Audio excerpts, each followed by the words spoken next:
Welcome to the next episode of Truth Matters. If you joined us last time, we just started on our journey of peeling back the layers of who's running the world and why it matters to you today, because we want to help you decode what's going on and how it's going to affect your life and your family's lives in the future. We ended off with looking at George Bush Jr. and John Kerry, who at the time were the presidential nominees for the Democratic and Republican Party. And I think we're going to see a theme here that when we're dealing with these societies and these high-ranking political and social figures, that oftentimes they sit on the opposite side of the aisle from each other and very often arguing with each other. Is there something to that? Is this a systematic approach to what looks like from the American public side, a free choice election? Now, that was a lot of questions to hit people with right off the bat. So what we're going to do is come back and say hello to Mackenzie and Walter. Thank you guys for joining us once again to unpack these things. Hi. Thank you. It's a pleasure. Hi. So I think maybe people don't really understand that there is a contrast between these two parties, even though when we look at the source where they came from, where they were trained, that they share the same backgrounds. What do you guys think about how this relates to what the American public sees as normally as a free election? Well, they say that two very strong parties that have opposing ideologies actually represent the ideal system for any country. Between the two, you can move public opinion in a particular direction. Now, there was a philosopher, and his name was Hegel, and he proposed the idea that when you have two opposing ideologies, which he called thesis and antithesis, eventually, if you play your cards right, you will create a synthesis. And the best way to get to a synthesis system is to rub the two parties up against each other in a conflict situation. And as the conflict grows, the need for calm and peace increases. And I think if we look at the American elections in this year, we can see that conflict is at a fever pitch. Never before in the history has there been such tremendous conflict and clash of ideologies as we have in this particular election, even to the point of some people talking about civil war. So then let's unpack that concept a little bit more before you go on. So you referenced Hegel and this Hegelian dialectic, these two opposing opinions that, in his opinion anyways, you would have two opposing opinions, rub them up together, and get a synthesis. So can you give us a little bit more of an example of how that could work? Well, let's have a look at the political system.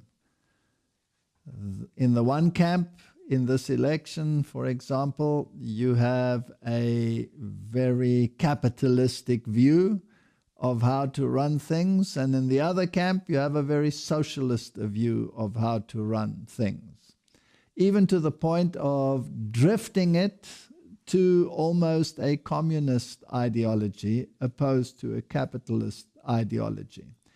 Now you have two very great extremes. And the very left grouping within the Democratic Party is pushing for almost a communist agenda. So you look at movements like Black Lives Matter, they have communist ideologies at their base, as have been reported by their speakers. So if you rub those two together, then you will develop a sort of socialism, which is neither capitalism nor communism, and that would be a synthesis. Now, who would benefit by bringing the world to that point of synthesis? That is the question. Which organization in the world has a socialist agenda or a social agenda which is embodied in a halfway measure between what the Republicans and what the Democrats are standing for at the moment. That would be a typical Hegelian dialectic. So who is Hegel? He was a philosopher, if you like, and he was all of these people have roots in German philosophy. Whether you're talking about Freud, or whether you're talking about any one of those people that developed the concepts of how to deal with minds, then you eventually get to Hegel, who had this philosophy of rubbing two ideologies up against each other. And then you jump right into secret societies, which have the same philosophy. If you take Freemasonry that we discussed last time, they have a concept which is called ordo ab chaos, order out of chaos. In other words, if you want to achieve a particular world order, you have to create the chaos in order to achieve that. You rub the ideologies up against each other until they become unbearable, and then you get the synthesis that you want. You can do that in the political sphere, you can do that in the economic sphere, and you can do that in the religious sphere. So it seems to be kind of a common thread or thought to have these opposing opinions to get something in the middle. Absolutely. Wait, so you're saying that there's actually a systematic approach to what we're seeing in this conflict right now, that these societies that we've been discussing are actually putting into movement social justice and social campaigns that are causing this friction. So these secret societies have a direct correlation to this friction and this division that we're seeing right now in the States. Correct. And if you go back to our previous discussion, we spoke about the Knights Templars, and we spoke about the Demolays, and we spoke about how these systems are integrated into modern political systems, and how Freemasonry can be found at virtually every level in every little town, as you mentioned last time. Now, when we go back to the roots of these organizations, they actually go back much further than the Middle Ages and the Knights Templars, because that same ideology can be taken back even further, as we alluded to last time, to Babylon. And Babylon can be taken back even further to, in some circles, what is considered the antediluvian world. So then you're going into biblical concepts, and you eventually come up with a conflict that existed from time immemorial. If you take a book like Morals and Dogma by Albert Pike, then you will see that they take their philosophy not only back to Nimrod, which is part of the Babylonian system, they take it back literally to Enoch, son of Cain.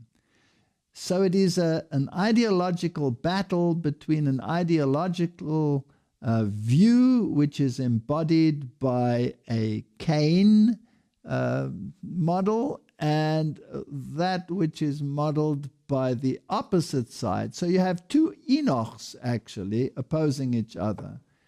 Enoch, the descendant from the line of Adam, the Enoch that walked with God, and you have the Cain line, and his son was Enoch. And Freemasonry, in Morals and Dogma by Albert Pike, traces its lineage back to that very Enoch, son of Cain.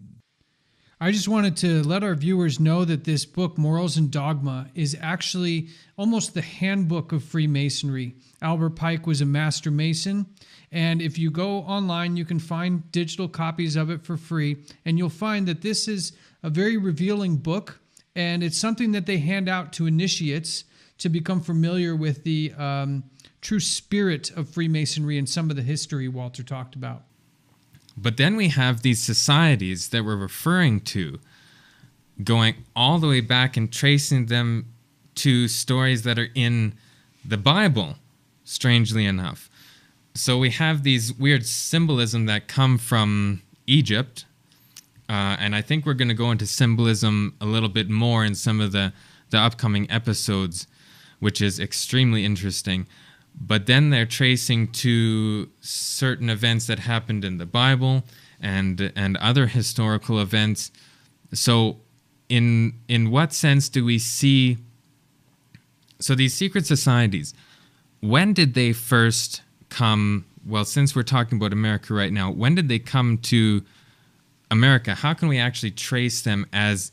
Do they influence things happening in the States right now? I mean, we've seen the clip from George Bush Jr., where he said he's part of Skull and Bones. But what actual effect is that going to have on society, government? Does it have an effect? Well, I find it interesting, Mackenzie, that when we talk about the Freemasons, if you do a little bit of research on them, you'll find that they have had presidents that they're proud to show are Freemasons. There was a presentation done for the 300-year anniversary of the Freemasons in the UK. And it was filled with pomp and circumstance and all sorts of splendor. And in it, they showed their very, very proud history of famous Masons, something that I think we'll look at closer here in a little bit. But in there, they show all of the faces of the presidents. And when you count them up, you have 14 presidents all coming from one organization. And I found that very interesting in relation to your question, because if we have a free and open society with a democratic electoral process, how could it possibly be that 14 presidents are all from one organization? It doesn't seem possible that they could all be part of the same society and not have their ideologies influenced in some way. Walter, why would all of these people be part of these societies? Why are all these high-ranking members and past presidents traced back to an organization like the Freemasons? What's the benefit? You can take it back to the founding fathers. Many of them were Masonic, and the Constitution had Puritans involved, but they also had Masonics involved. So it is a very cleverly worded document. But you can actually go further. If you go to Salt Lake City and you go to the Mormon temple, the Mormons are very, very instrumental in looking at genealogies. And you will find a wall there with a relief of how the various presidents of the United States were related to each other. And you will find the very interesting fact there that they all come from the same bloodline. Now, if everything was so truly democratic as people claim that it is, then how is it even remotely possible, statistically, that they should come from the same bloodline, irrespective of whether they came from the Democratic Party or the Republican Party? So this runs a lot deeper than people actually realize. I think we need to stop and realize here for a second that our viewers may have never heard this information before. You just said that every president of the United States is, when tracing them back genealogically, are from the same family. Is that right? Yes. As I said, if you go to Salt Lake City and you go to the Mormon temple, they're in one of their halls, they have the relief against the wall of the relatedness of all of these presidents. And it is absolutely astounding. And you can just do a search on these presidents and you will find that it is absolutely so. And that even across racial lines, for example, Obama was related to the other presidents and other candidates running at the time through his mother. So yes, there is a common thread, and they all seem to belong to secret societies, which somehow trace themselves through Freemasonry and sub-organizations, like chapter 322, which was the chapter of Skull and Bones, which we mentioned last time. Now, if you go back into history, then chapter 322 is a chapter of the Illuminati. Now, where does the Illuminati come from? It was founded by one Adam Weishaupt and in Ingolstadt in Germany. And this organization was apparently destroyed by the Bavarians eventually, or was it? Now, who was Adam Weishaupt? He was a Jesuit. And now it becomes even more interesting. So it's an organization that was founded by a Jesuit. Now they will say that it was an ex-Jesuit, but what proof does one really have that he is an ex-Jesuit, except that it is being said because he is associated with an organization like the Illuminati? And then you take a speech by George Bush Sr., where he talks about 1,000 points of light and illumination and all of these issues, with obvious references to these societies, and that a new world order is something that needs to be created. So yes, there is this common thread. And the question you have to ask yourself is, who is at the head of this organization? Who would be able to embody not only the ideologies, not only the religious aspects, but also the bloodlines? Who would be able to take it back all the way, not only to Babylon, but as Albert Pike says, all the way back to Enoch, son of Cain? And what was the ideology? The ideology of Enoch, son of Cain, was one city. One city. He was the founder of the city, all humanity being part of one system. And opposed to that, you have Babylon, where there was also one ziggurat, one system, one world controlling power run by one ideology. And according to scripture, that was confounded when the languages were confused and the people were scattered abroad.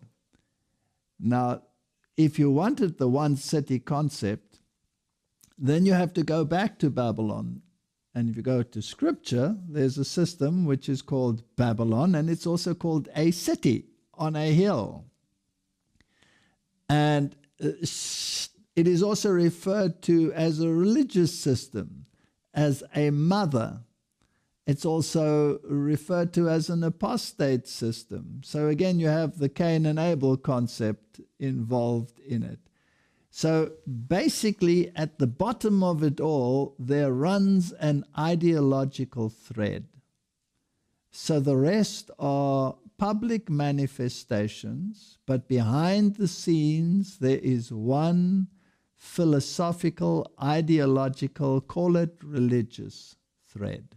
So we have all these presidents that are connected by not only blood, but by these societies, which elevate several things that we've been gathering so far.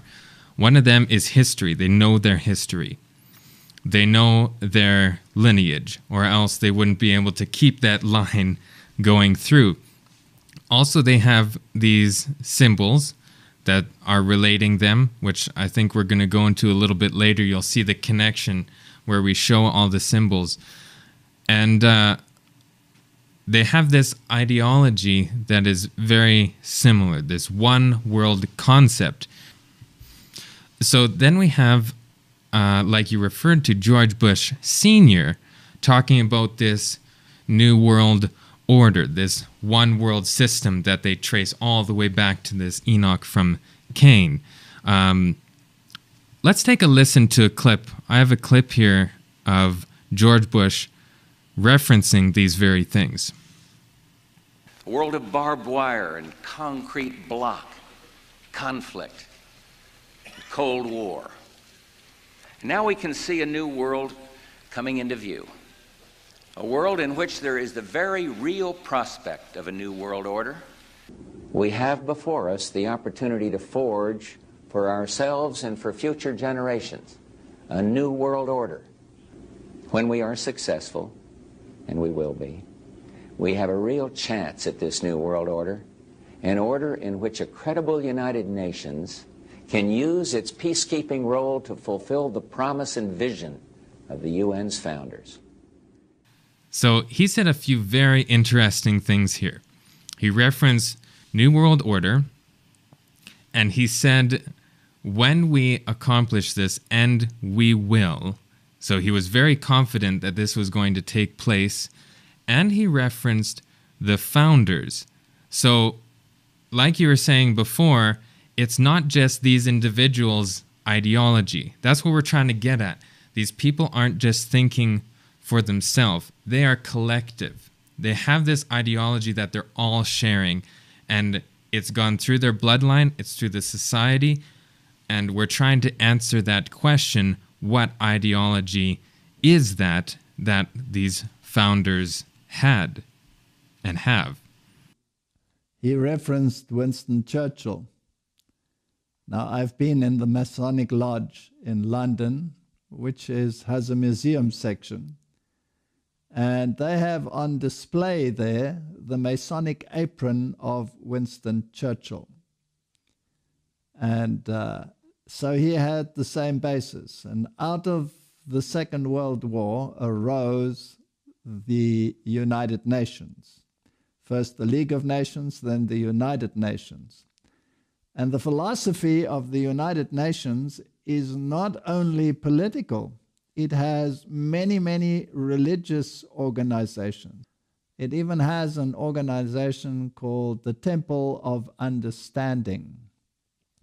And it has a prayer room in the United Nations, which is like a triangle, like a ziggurat without the capstone. And it has a black altar. So there are very, very strong ideological interests in the United Nations. And the Masonic Order plays a very, very prominent role. We have to ask ourselves again, if they trace themselves back to the Knights Templars, who were the Knights Templars subject to? They were an order of the Roman Catholic Church, and they were under the direct control of the head of that church. And their goal was to achieve world recognition and world dominance through and for the system. So we have this secret society that has secret, whatever it may be, knowledge on something. And you're saying that it's connected to Roman Catholicism. Well, the very nature of the Knights Templars shows that they were connected to Catholicism. Now, when the Knights Templars were disbanded, their ideology was not disbanded. Their ideology was just furthered by other systems through other organizations, such as the Rosicrucians.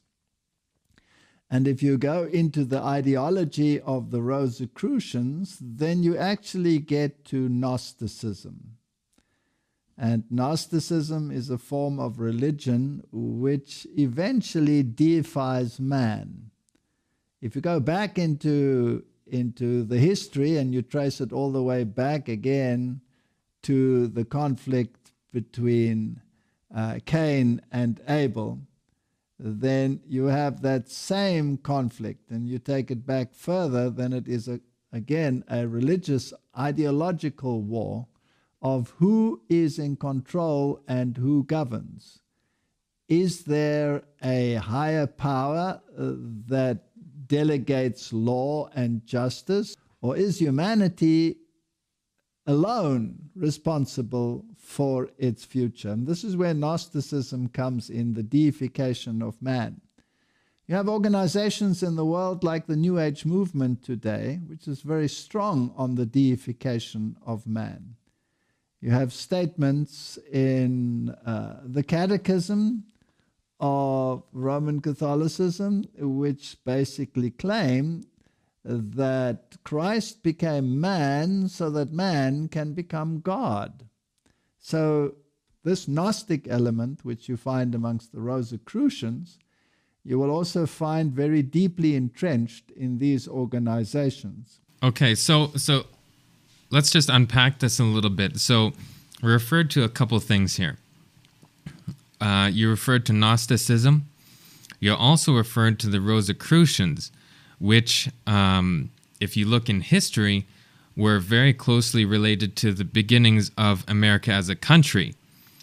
The Rosicrucians started in, I think they're what they call the Ephrata Cloister in Pennsylvania in 1786. So we see very early on in America that the Rosicrucians were already here, which are connected to Freemasonry. So they're hand in hand, because one of the founders of both, Sir Francis Bacon, was connected very closely with both of those. We could maybe go into that a little bit on another time, and then you mentioned Gnosticism, which also Albert Mackey says that the G, which is in Freemasonry's symbolism, they have a compass and they have a square and then a G in the center. That G represents Gnosticism. That's what Albert Mackey says, and he's a Freemason author. So we have all these different concepts now coming out from these different societies. If I were a viewer or a listener right now, and this is all news to me, I've noticed a transition has happened. We've been talking about these high-ranking officials in very public places of power that are money-related, territory-related, governance-related, but something's happened to our conversation, which I think is a very important point for our viewers and our listeners to tune into. We've talked about some of these organizations: Freemasons, Knights of Malta, Knights Templar, Rosicrucians, Golden Dawn, Egyptian mysticism, Theosophical societies, Gnosticism. The conversation all of a sudden has become very spiritual in nature. Is what we're seeing here the missing element that people maybe who are looking in the world and asking what's going on, is the missing element around what connects all of these organizations together, a spiritual component? Is that what we're discussing here? I think that's exactly what we're discussing. In the last episode, we spoke about the capstone of the pyramid that was disconnected. Disconnected to what? To the entire structure, which rests on a very broad base, which is a square, by the way. And the compass and square is, of course, part of the Masonic thinking. Now, who is represented by that capstone, by that all-seeing eye? If you read what is written in the Masonic writings, then they make no bones about it that the power behind the power is what they call Lucifer, the illuminated one, the light bearer. And we have many symbols of light bearing. You have a statue in your country which is called the Statue of Liberty, which bears a light, doesn't it? And this ideology of the light bearer, the seething power, as the Masonic fraternity refers to it, of Lucifer in the hands, this is the underlying current. Now, this conflict that we were speaking about, which has gone into a very spiritual connotation now, erupts periodically. And normally it is associated with great conflict. If you take the Reformation period, for example, the Reformation was a movement back to the authority of Scripture. And at that time, the Medici family, which was a banking family, a royal family, and a papal family, was actually ruling in Rome.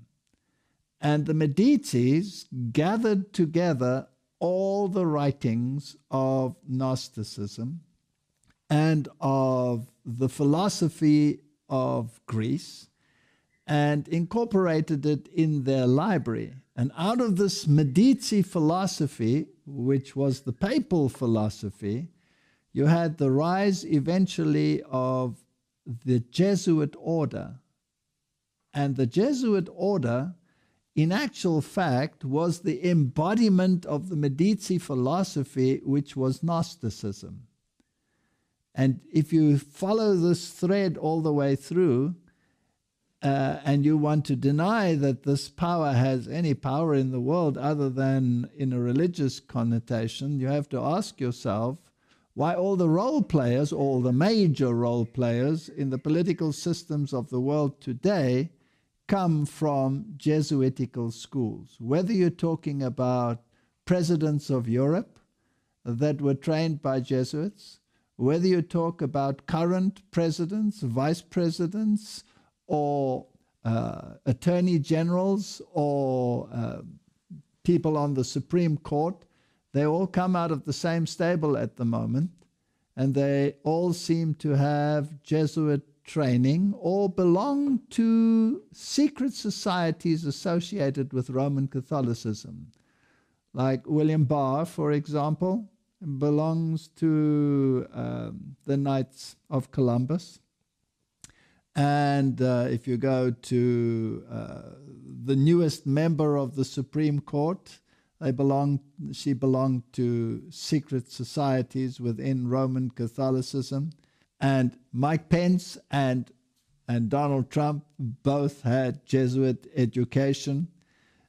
The people involved in the epidemic, like Fauci, have Jesuit education and are very deeply involved in Jesuitical philosophy. So there is no doubt that these institutions are run by a power structure that comes from that very society with its Gnostic roots. I just want to be really clear here, because it sounds like you're starting to shape a hierarchy for us here, Walter. I think that's important for people to understand. You had mentioned before that we're dealing in these structures, in these organizations, who, when we really get down to it, are all connected through the teaching of this spiritual wisdom. That there are layers, and at the base layer, we've got some organizations, but let's really get down to what I think our viewers and our listeners want to know, and I think it's going to need some context. But can we get a clear answer? Who is at the top of these secret society pyramids? Because you've mentioned this new organization, the Jesuits, several times. Are they the ones that sit at the top of this pyramid? Well, who do they swear allegiance to? That's the next question. And who is higher? The one who pays the allegiance, or the one who dominates the allegiance?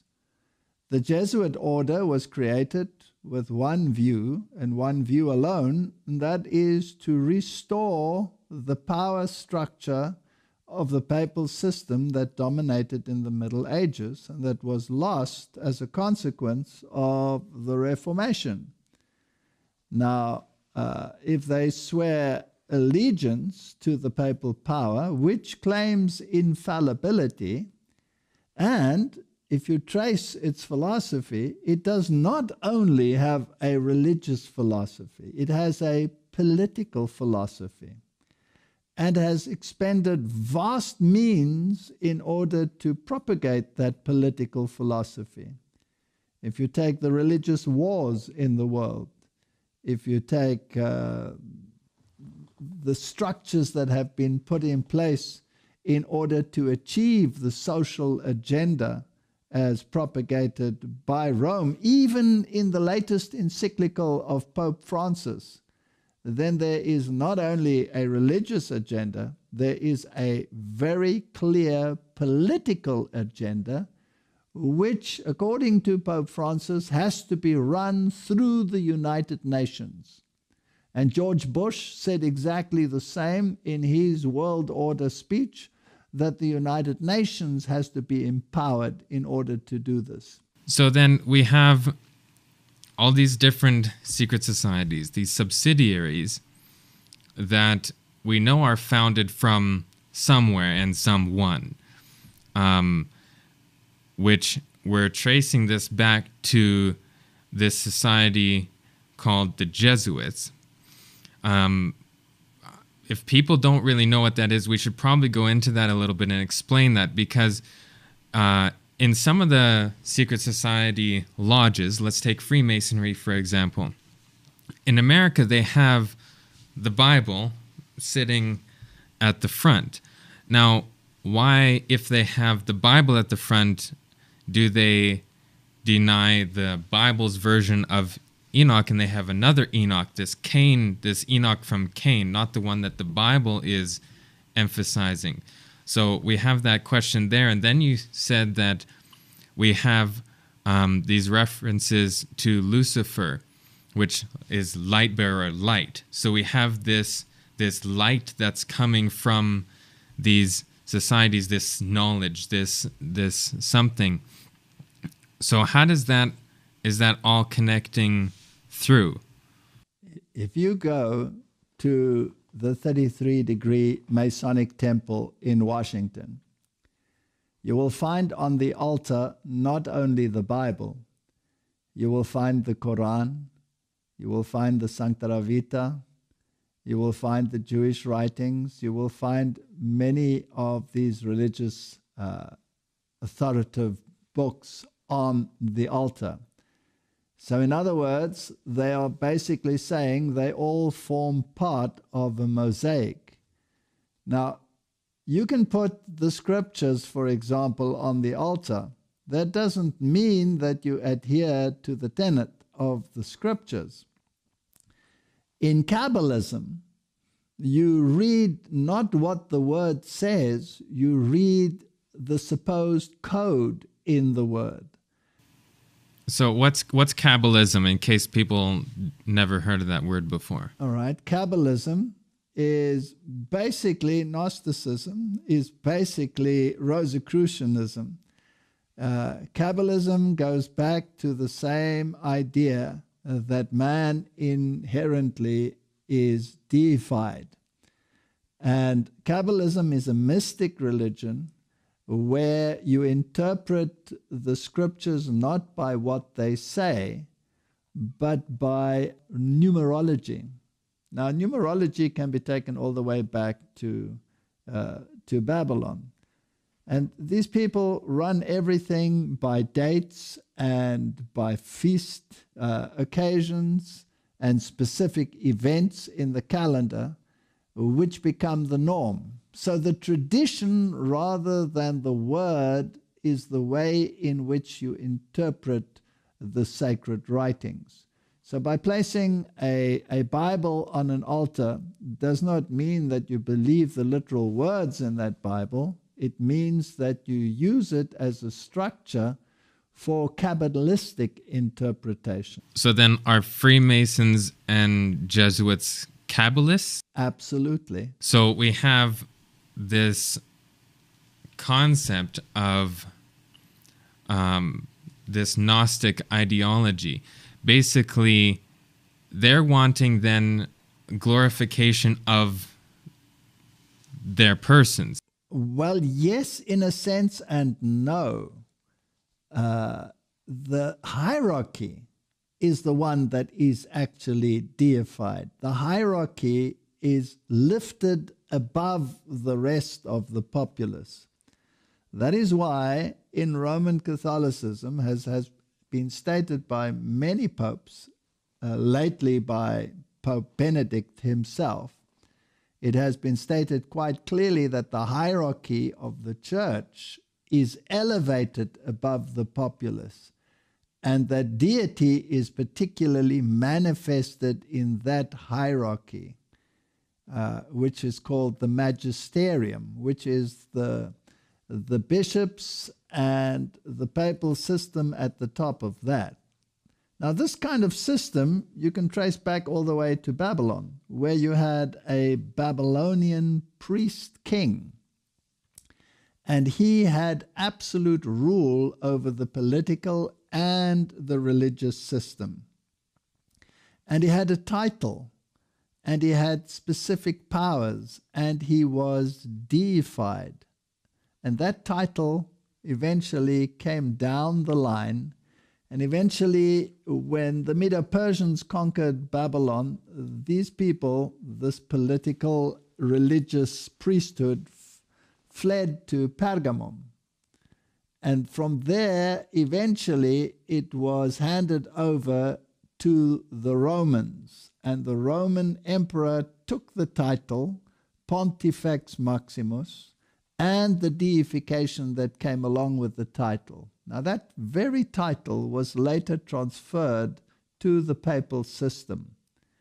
And there are many writings in the Roman Catholic system which refer to the papacy as another god on earth. So just as we had in the Babylonian system, eventually you had a deified emperor in the Roman system, so we have a deified god king in the Catholic system to this very day. So let's kind of summarize what's really being said here for the people watching and listening, because what we've started with were political figures and people who rank high in society who are affecting global policy that affects all of us where we live in our families. So if we are talking about Freemasons and Skull and Bones, and now we've identified the organization that kind of operates behind the scenes of all of them, I find it very interesting that you'll hear people talk about the Skull and Bones organizations. You'll hear people discuss the Illuminati, but you don't really hear people discussing the Jesuits. And you've tied in this concept of Jesuit training. Well, are we saying then that this organization that's at the top, that is an order of the Roman Catholic Church, you're going to have some people out there saying, well, that can't be right. Isn't Kabbalism, isn't the Pope a Masonic, high-ranking Masonic Jew? Isn't there some other hierarchy without the Jesuits and the Roman Catholics at the top? And aren't these leaders paying homage to these ancient Egyptian, this ancient Egyptian wisdom that's taught inside of these groups? How would you answer somebody who would contest that the Jesuits and the Catholics, mainly the papacy, not the Catholics, because there's good people in the Catholic Church, but mainly the papacy, the seat of the Pope, and the Jesuits are not really at the top? How would you argue that point with somebody who doesn't think that this is really what sits at the top? You'd have to go, as we discussed in the first one, back to history. The highest ranking god king was Caesar in the Roman system, and he had absolute authority. Now, that authority and that title was transferred to the papal system, and that is history. And Vigilus ascended the papal chair with the full title, the vestments, and the authority of a Caesar. And he was proclaimed the corrector of heretics, and he held sway of all government power and religious power in the whole period of the Middle Ages. That was the ruling power. The kings of Europe bowed to that power. If they went contrary to the wishes of that power, they were excommunicated. Whether they were a German king, whether they were a British king, it made no difference. That power held sway. That power lost its authority after the Reformation, and particularly with the final destruction of the political system. So in 1798, this power was lost, but in 1929, political power was restored to the Roman Catholic system when Mussolini gave back the political territory and the political power. Now, the question we have to ask ourselves is, which religious system in the world is also functioning as a political system? And you will find that model in some Islamic countries like in Iran. And you will find in Roman Catholicism that the papacy is both a political and a religious system. The difference between the two is that in Rome, in the Roman philosophy, the state has a very prominent role to play, separate from the church, but the overall ruler is the hierarchy of the church. Whereas in Islamic systems, the state is also the religious system. Now, which system has diplomatic relations with virtually every country on the planet? Only the Roman Catholic system. So here you have a system that not only has religious clout in the world and a religious authority in the world, especially in terms of ecumenism and all the religions coming together to liaise with the power in Rome, but also the political powers liaise with Rome. It is the only system on the planet that qualifies in the spiritual and the political realm to play an overseeing role. And that is what the scripture actually refers to when it talks about this system. It calls the system an overseer. An overseer. And that is what a bishop really is an overseer. An overseer of what? Of only the spiritual or also the political? And if the shoe fits, then the organization also has to wear it. So then, does not Catholic mean universal? Yes, that is what it means. So, right in its title, it says we are a universal system. Now, this is a lot to sort of absorb, especially in a short time frame. These first two podcasts about this topic. So we have this criteria because the quote-unquote global agenda or universal new world order, all these terms that you want to use, which is also on the dollar bill, like we were mentioning, the pyramid, and we have the term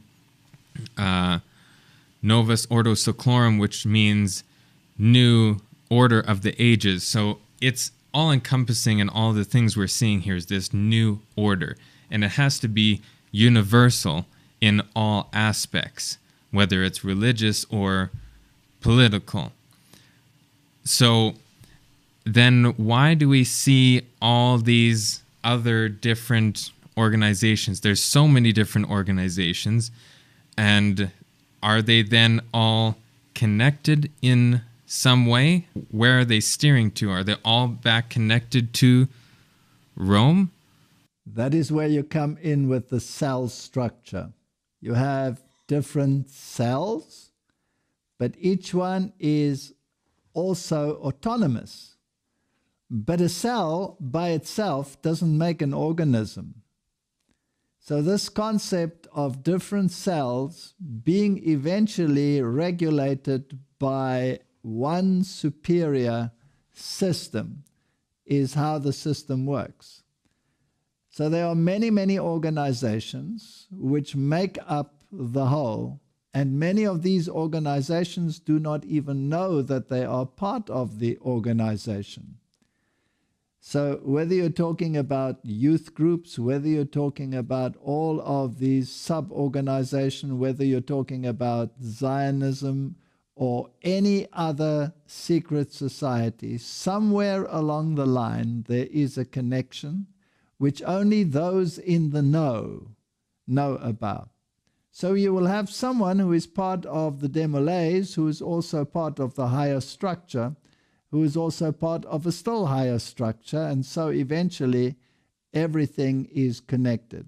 But you never really see the controlling power. You cannot see the forest for the trees. The forest is so large, but it all consists of trees, and it forms one unit.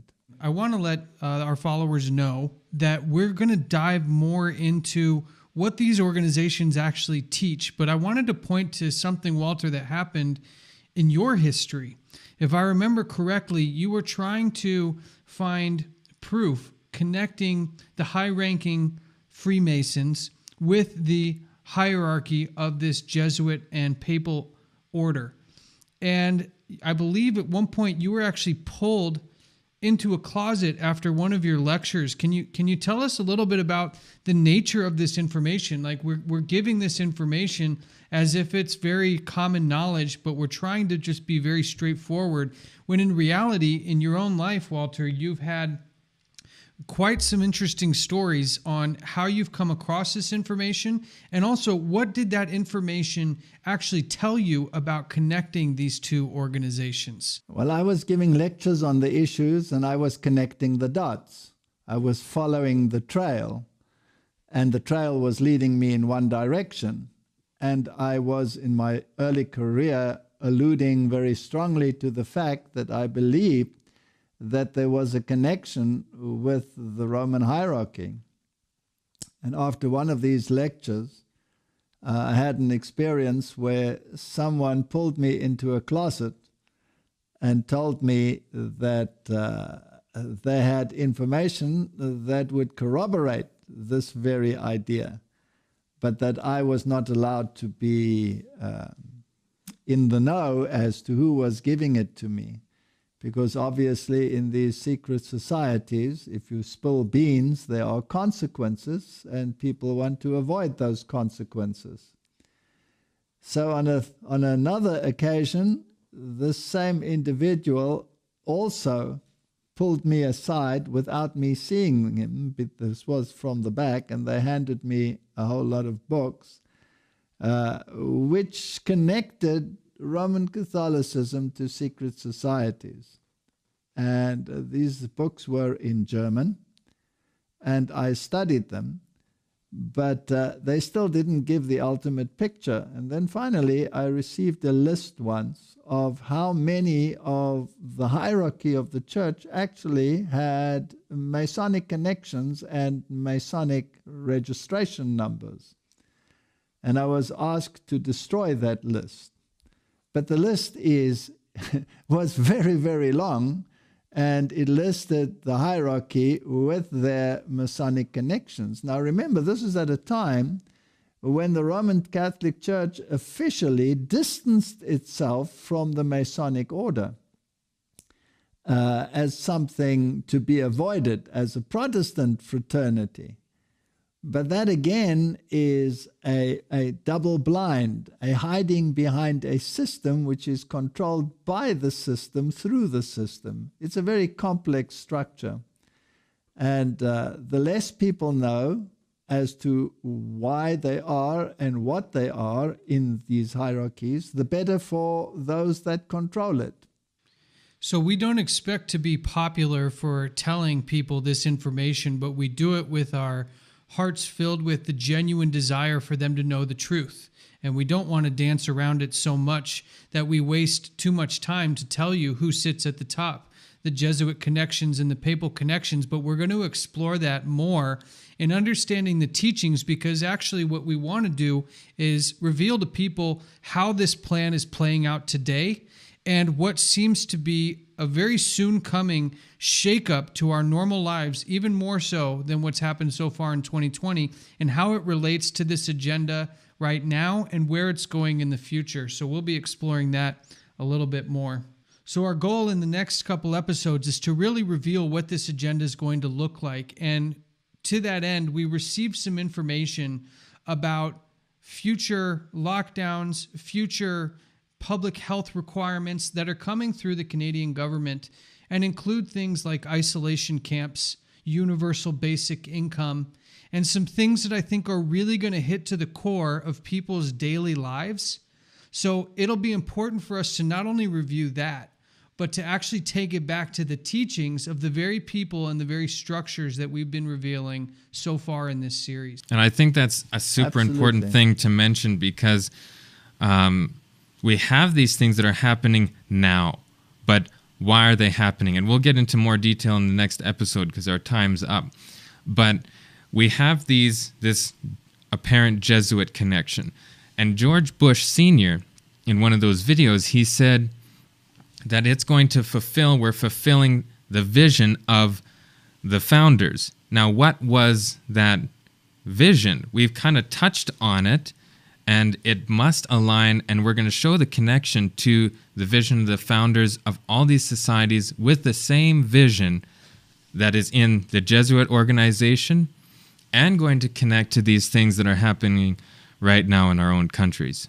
And that leads us to the end of this episode. Thank you, Walter, Mackenzie. We hope you guys got a lot of information out of this, but continue to join us as we continue to unpack all of these things, and make sure you have yourself and your family and your friends prepared for what is coming certainly in our near future. Thank you, guys. See you soon. Thank you.